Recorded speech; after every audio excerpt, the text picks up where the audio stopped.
before we even reach, the lady calls me. His new girlfriend, that lady he was staying with, calls me and tells me, the wife of Genesis right now, I'm calling you, warning you not to step in my house.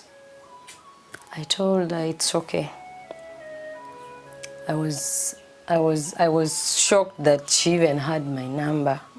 And when I finished having my lunch, I went back to the station and told the DPC I'm now ready to go and pick my things, and the person who knows his new home is this one. As we were about to reach the place, one of the organizations I was working with called me, and they asked me to fill some forms online and submit it. They had put in, they had nominated me for the Young Women Achievers Award and the Young Achievers. So I requested the policeman to allow me get into an internet cafe a bit and fill that form, and then we proceed. They accepted. But as I was in the cafe filling the form, the lady calls again the third time, continuously warning me, I'm going to charge you for trespass. And I told her, but I haven't reached your door. Why are you so restless? The lady puts off the phone, jeers, and the phone goes off. I said, fine. I continued doing what I was doing because I knew my future was much more important than that relationship at that time. Then we moved. After I finished, I completed. I got out of the cafe with them. We moved. We reached his new place. The door was locked and there was a lot of music, loud music in the house. But I saw the curtains and I just knew these are the curtains. These are my curtains. Oh. Then I knocked. No one was responding, but it was locked. Closed from inside. So that means there was someone. There was someone. Then I greeted the neighbors because I was new. They didn't know me. I introduced myself to them. And I didn't say anything. I pretended as if nothing had happened. Then I introduced myself, telling them, I'm your new neighbor. My fiancé has shifted here. It's now 2 months. Then when the cousin sister who was inside, actually, that's when now someone opened after hearing my voice. She's called Karen. When she opened, she saw me, she got so shocked. She told me, oh, Harriet, you're welcome. How are you? But the way she was saying it, you would see that something is not right.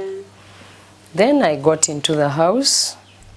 Then I sat on the bed because there were no chairs and there wasn't a curtain. I just sat and I started asking her what exactly went wrong. Why are you here? Where are the other things?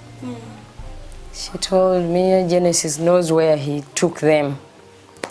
Then she got a phone and called one of her, I think, relatives that something is not okay here. Then one of the neighbors also called his new girlfriend, the one he was living with. The one who was trying to call you? Yes, the one was calling me. So when you went to the house, there was that lady wasn't there? She wasn't there. Okay. I think she had gone to do her other things out. Then she came running, the lady, abusing, calling me all sorts of names. You prostitute, what are you doing in my house? A lot of words. But the two policemen were there? Yeah, they were there by the side watching. I just told her kindly, calm down. Can you calm down and we just talk for a few minutes? I'm not here to take him away from you, no. I've been with him for 5 years and a half. I know him very well. I don't really think I have anything that I can do to stop you and him. Just sit and we talk for a short time. I just want to pick a few things from the house and I go. She told me, get out. She went out and carried a sigiri, a charcoal stove. And because I had a cracked chest, I could not even stand to fight her. What I did, when I saw her carrying it, I just decided to get up first and bolt the door. So I bolted the door and I remained inside. She remained outside. But what were the policemen doing? They were watching. They couldn't help? No, I think they were waiting to see if the fight begins, then they would. Okay. Yeah. So, and they were in plain clothes, they were not in uniform, so it was hard for everyone there to know that they are police officers. Yes. Did you take time to explain to her what had happened to you in Genesis? I wanted to. The fight? Yeah, I wanted to do that, but she did not listen to me. Okay. Because I wanted her to sit and I tell her, Yeah. then I pick my things and go. But she didn't give me that chance. But she got to know, all the same she got to know later, after my ex-fiancé had now come.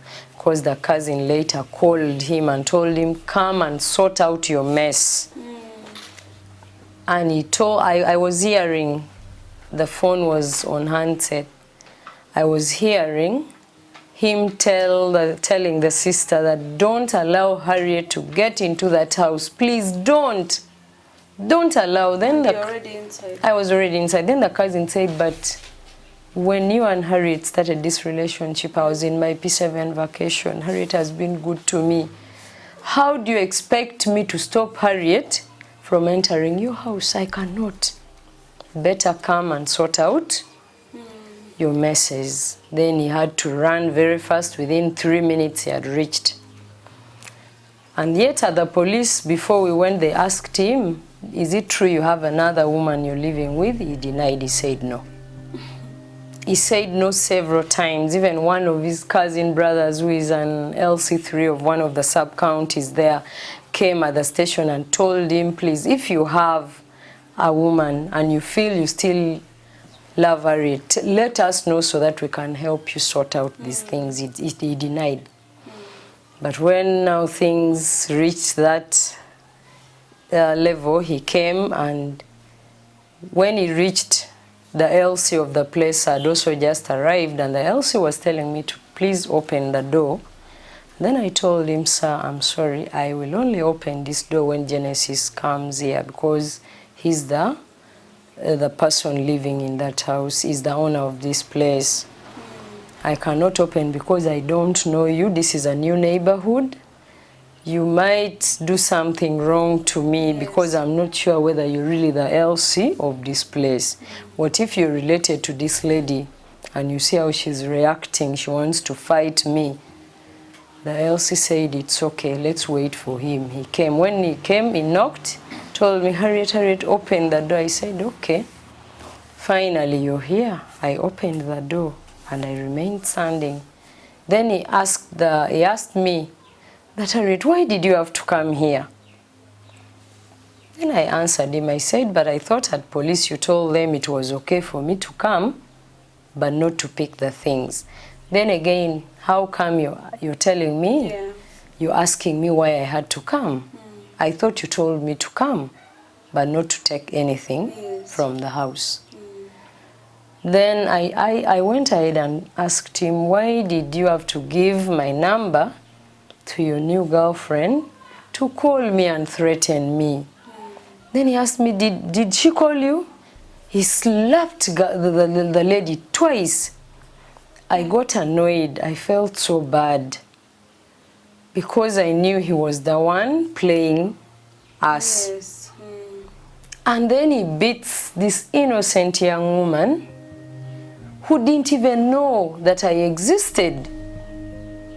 So I got so annoyed, I also slapped him back. I forgot actually the chest. That's what I was going to ask you, because gets the energy. When I lifted my hand and slapped him, I felt the pain. Then I had to hold myself back like this. And from there, we were taken now to a nearby police post, which is at the bus park of Gulu. And he lost words. When we reached the station, they asked the LC, that very LC, the office of that LC was also that very station. The LC and one of the police officers who were there, plus his cousin brother who was the LC3 at that time, asked him that, Genesis, how do you call these two young women? He said, Harriet is my wife. Then he kept quiet, like for 3 minutes. Then this other young woman asked him, if Harriet is your wife, then who am I to you? He just told the lady, okay, if you also want. You're also my wife. You're also my wife if you want. So I just looked at him as a joker, as a player. Yeah. And I just encouraged myself to move on with my life from there. But then later I went back. Actually, before we went back to now help me pick my things, the lady, this young woman, just collapsed. She could not believe it. She started crying. And as a young leader, as a young person who has undergone a number of trainings, I've been mentored on how to handle even some of those domestic, sexual and gender-based violence. I just had to put aside the annoyance and everything and counsel this young woman. And when she picked up a bit, I told her, you've seen the kind of man you've been living with. And I asked her how long they had lived together. She told me 2 months, which means after he beat me from here, I went and now brought her in. Yeah. Then I advised her, I told her, you're still very young. Please, you have a lot more in future. You still have time to make other choices. If you want, you can forgive him and you stay together. But me and him, it ends here. It ends today. Because since he beat me, I'd not yet talked anything, I'd not yet made any decision. Not even so many people knew about it. But today, I have decided, I'm carrying my things, I'm going back to Kampala, but move on if you feel you can move on with him. Okay, when did you find out you have cancer?